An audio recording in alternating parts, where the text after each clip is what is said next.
Hai semua, perkenalkan nama saya Devan Sari dengan NIM 228114098. Jadi sekarang saya akan menjelaskan tentang ekspresi regulasi gen. Sebelumnya, ekspresi gen itu apa sih? Jadi ekspresi gen adalah proses penggunaan informasi genetik yang tersimpan di dalam gen untuk mensintesis senyawa-senyawa produk gen. Senyawa-senyawa produk gennya itu apa? Yaitu protein. Nah, tahapan regulasi ekspresi gen itu ada apa aja sih? Yang pertama, proses transkripsi. Proses transkripsi adalah proses penyalinan informasi genetik dari DNA ke mRNA, serta transkripsi adalah proses yang memerlukan energi. Oleh sebab itu, pada proses ini dibutuhkan ATP. Proses transkripsi ini terjadi pada sel eukariotik dan prokariotik. Lalu yang kedua, yaitu proses translasi. Pada proses translasi ini, protein disintesis oleh ribosom di sitoplasma dalam suatu proses sekuens protein yang disintesis ditentukan oleh informasi genetik yang terdapat di dalam molekul-molekul mRNA. Informasi genetik yang terdapat di dalam mRNA tersebut dinamakan kodon triplet karena tersusun oleh 3 buah nukleotida yang terletak bersisian. Kodon triplet dalam untai mRNA dibaca dari ujung 5 aksen ke arah ujung 3 aksen, dan polimerisasi asam amino membentuk protein berlangsung dari ujung amino ke arah ujung karbonil. Sintesis protein di dalam sel memerlukan kerjasama dari 4 komponen yang membentuk kompleks translasi. Lalu, 4 kompleks komponen ini apa aja sih? Jadi, yang pertama, ribosom yang mengkatalisasi pembentukan ikatan peptida. Lalu, protein-protein faktor translasi yang membentuk ribosom dalam setiap tahap proses translasi. Yang ketiga, mRNA yang membawa informasi genetik tentang protein yang disintesis. Dan yang keempat, aminoasil tRNA yang membawa asam amino untuk membentuk untai polipeptida atau protein yang disintesis. Pada saat translasi, setiap asam amino akan dibawa ke ribosom oleh tRNA atau RNA transfer. Proses translasi dibagi menjadi 3 tahap. Yang pertama yaitu inisiasi. Keempat komponen translasi yaitu ribosom, protein, faktor translasi, mRNA, dan aminoasil tRNA bergabung membentuk kompleks di posisi kodon pertama atau kodon start dalam untai mRNA. Yang kedua, elongasi. Selama pembentukan polipeptida, kompleks ini bergerak atau melakukan translokasi sepanjang untai mRNA dengan arah 5 aksen ke 3 aksen. Yang ketiga, terminasi. Kompleks ini akan terurai. Kedua subunit ribosom, subunit besar dan subunit kecil terpisah dan siap untuk berpartisipasi pada proses translasi berikutnya. Lalu, apa sih perbedaan posisi dasar atau ground state dari gen prokariotik dengan gen eukariotik? Jadi, pada sel-sel prokariotik, protein reseptor akan menduduki sekuens separator sehingga transkripsi tidak dapat dimulai.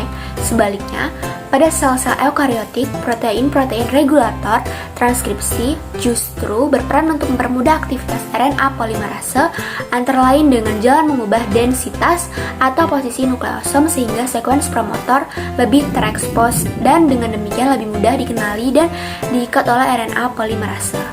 Sehingga, pada sel-sel prokariotik, posisi dasar gen adalah on, artinya siap untuk ditranskripsi. Apabila ada protein reseptor, maka transkripsi akan terhambat. Posisi dasar gen adalah off, artinya tidak siap untuk ditranskripsikan. Justru protein regulator diperlukan untuk mengubah posisi off menjadi on, atau gen siap ditranskripsikan. Ada yang tahu operon?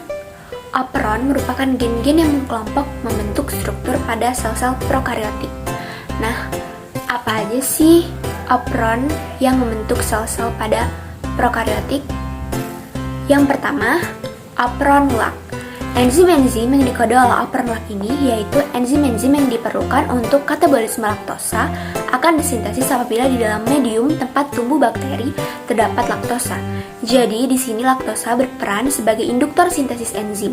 Apabila di dalam medium tidak terdapat laktosa, maka ekspresi gen-gen yang terdapat dalam operon ini tidak berlangsung, sehingga biosintesis enzim-enzim yang diperlukan dalam katabolisme laktosa terhambat. Dalam operon LAC terdapat 3 buah gen struktural yang menjadi protein, yaitu ada LAC Z, LAC Y, dan LAC A. Yang kedua, operon TRP.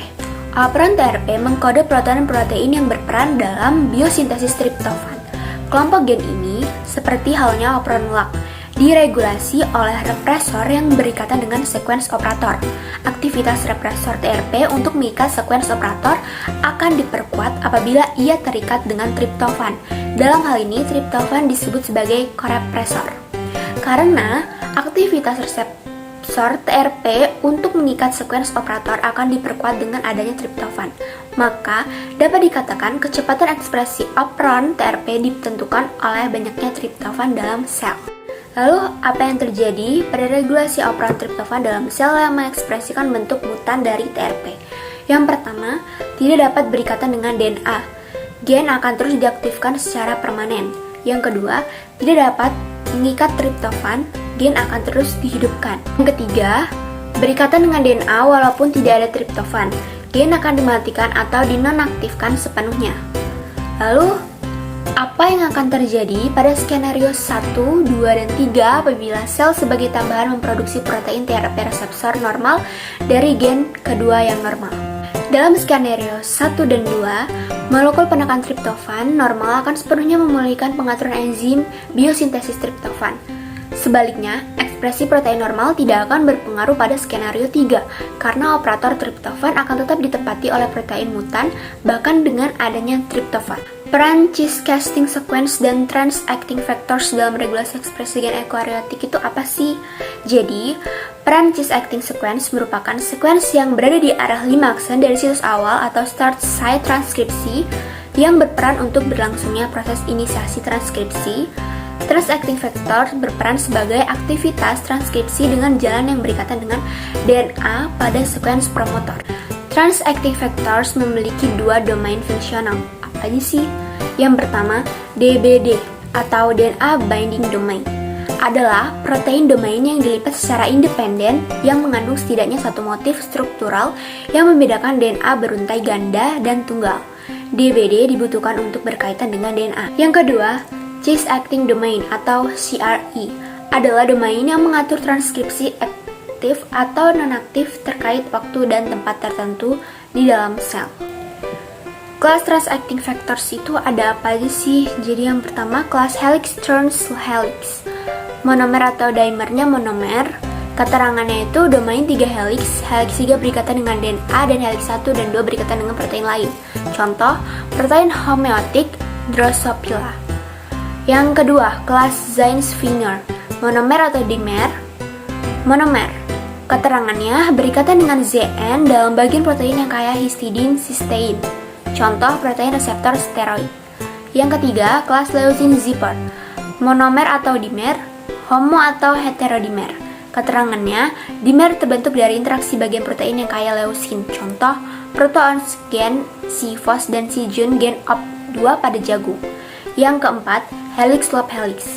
Monomer atau dimer, dimer. Keterangannya, dua helix dihubungkan oleh sebuah loop. Contoh, proteons gen C-mi. Kira-kira analogi apa yang dapat ditarik antara trans-acting factors yang meregulasi ekspresi gen pada sel-sel eukariotik dengan faktor-faktor yang mempunyai peran serupa dalam sel-sel bakteri? Secara sederhana, trans-acting factor eukariotik dan faktor transkripsi pada bakteri prokariot dapat dianalogikan seperti jalan tol dan jalan biasa. Misalnya kita ingin pergi ke kota Jakarta, kita bisa melalui jalan tol yang cepat dan melalui jalan biasa yang lebih jauh. Tetapi tujuan akhirnya sama, yaitu sampai kota Jakarta. Transkripsi dan translasi diibaratkan sebagai kota Jakarta.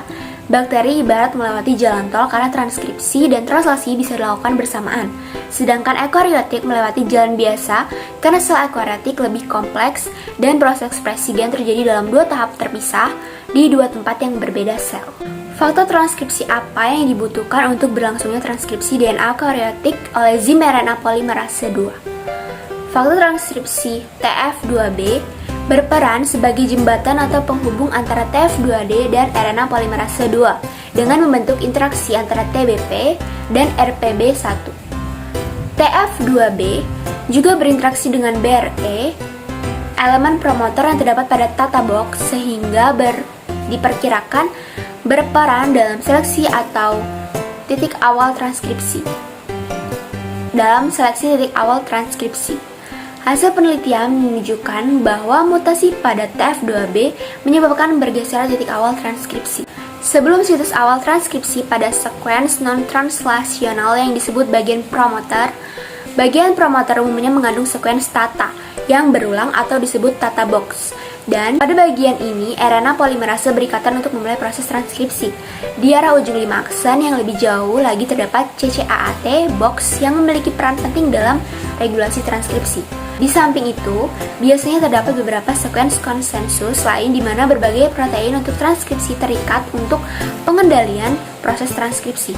Beberapa sekuens pemacu dan penonaktif transkripsi dapat ditemukan dekat atau kadang jauh dari sekuens gen struktural.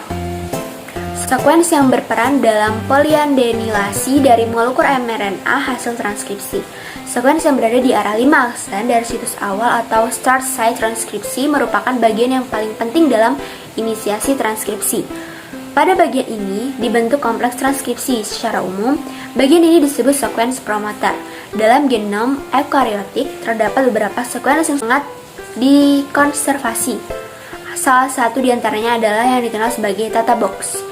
Sekuens lain yang juga sering ditemukan dalam promoter, tapi tidak selalu ada adalah sekuens CCAAT, disebut CAT box dan box GC.